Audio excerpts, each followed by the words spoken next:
After my breast cancer, I was told one thing clearly: avoid estrogen, no pills, no creams, just play it safe. And I have. But as I focus on staying strong, healthy, and vibrant with age, I keep seeing the research. Estrogen isn't just a reproductive hormone, it's deeply connected to skin, to collagen, moisture, elasticity. It might be the one ingredient that could help me keep my skin youthful. So I had to ask, could the very hormone I was told to avoid be the key to aging beautifully? Today we are diving into the most debated anti-aging ingredient in women's health. Hi, I'm Ala. I help women look their best regardless of age, without shortcuts, confusion, or fear-mongering. In today's video, we are exploring one of the most controversial topics in skincare and hormone health. Can estrogen actually make you look younger? And if so, is it worth the risk? Grab your coffee or your collagen. We are going deep. Let's start with something every woman deserves to know. Estrogen isn't just a period hormone. It's a powerful player in keeping your skin youthful and resilient. When levels are optimal, here's what estrogen does. Increases collagen production, keeping skin firm and bouncy. Improves skin thickness, preventing sagging. Enhances moisture. Boosts blood flow, nourishing every skin cell. In your 20s and 30s, you may not notice. Your skin is vibrant, your moisturizer works, collagen is plentiful. But estrogen starts to decline, often quietly. In your late 30s or 40s, you begin to notice changes. Skin feels dry or tight, fine lines start forming, products don't sink in. And it's not just your face, it's your neck, chest, hands, even your scalp. In fact, studies show a 30% drop in skin collagen in the first year of menopause. That's not a small change. So yes, estrogen fuels beauty. It doesn't just affect how your skin looks, it affects how your skin behaves. And that's why many women start asking, should I try to get some of that estrogen back? But before we go there, let's talk about why this question is so complicated. Let's be honest, when most women hear the word estrogen, they don't think about glowing skin, they think about breast cancer. And for good reason. Estrogen has long been at the center of an emotional debate in women's health. The fear that adding estrogen via pills could fuel hormone-sensitive cancers. And that fear isn't unfounded. Back in 2002, the Women's Health Initiative, a major study, reported that combined estrogen and progesterone increases risk of breast cancer, stroke, heart disease. Overnight, millions stopped hormone therapy. Doctors pulled prescriptions. Women were left without answers. But what didn't make headlines? Those women were much older, many starting therapy 10 plus years after menopause. The increased risk linked to combined therapy, estrogen and progesterone. And there was only one extra case per 1,000 per year. Since then, new research shows a more nuanced picture. In some cases, estrogen alone may even reduce breast cancer risk, especially in younger postmenopausal women. And low-dose vaginal or topical estrogen often considered safe for even breast cancer survivors. Still, the stigma stuck. Even today, I hear, why would you put estrogen on your skin? Aren't you scared of cancer again? It's a valid question. And for many of us, it's personal. This is not a one-size-fits-all, it depends on your history, your risks, and your doctor. But here's the truth. Estrogen isn't inherently dangerous. It's a natural hormone. The danger is in outdated research being presented.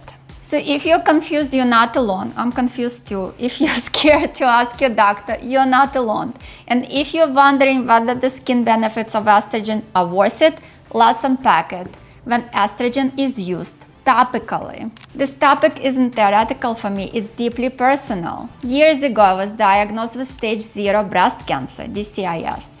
My margins were clear, my lymph nodes were clear, but I was still a cancer patient, and that changes everything. After surgery, I started asking questions. Can I still use retinol? What about vitamin C? And the big one, what about estrogen? My doctors were clear, no systemic estrogen, no hormone therapy, stay safe. So I did. I avoided anything with estrogen. But I kept learning, not because I wanted to risk, but because I wanted to understand my options.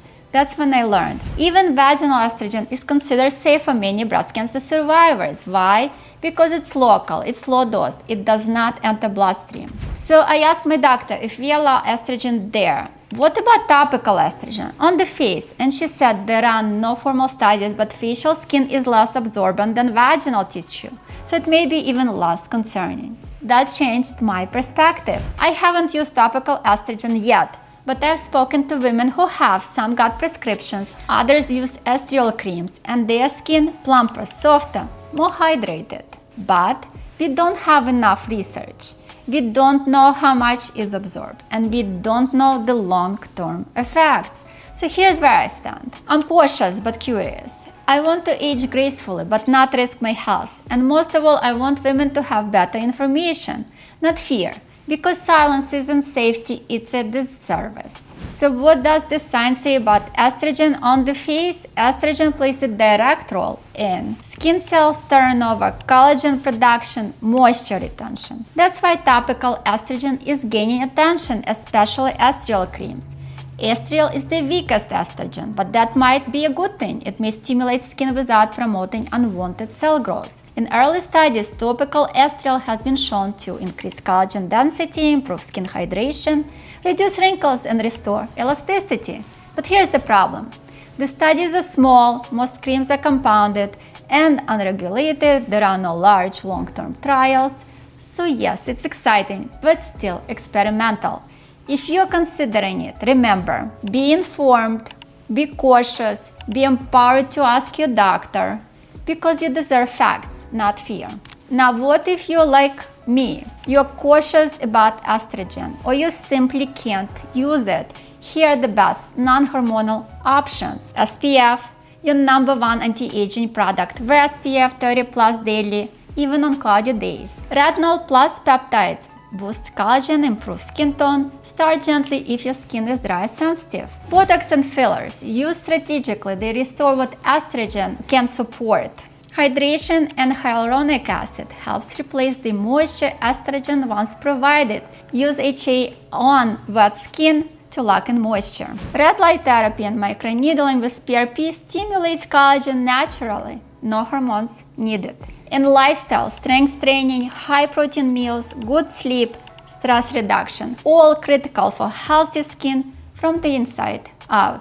You don't have to choose between beauty and safety, you just have to be informed. I created a free guide for estrogen deficient skin. It includes safe skincare routines and expert tips. You can download it here. Subscribe for more honest beauty content backed by science, not hype.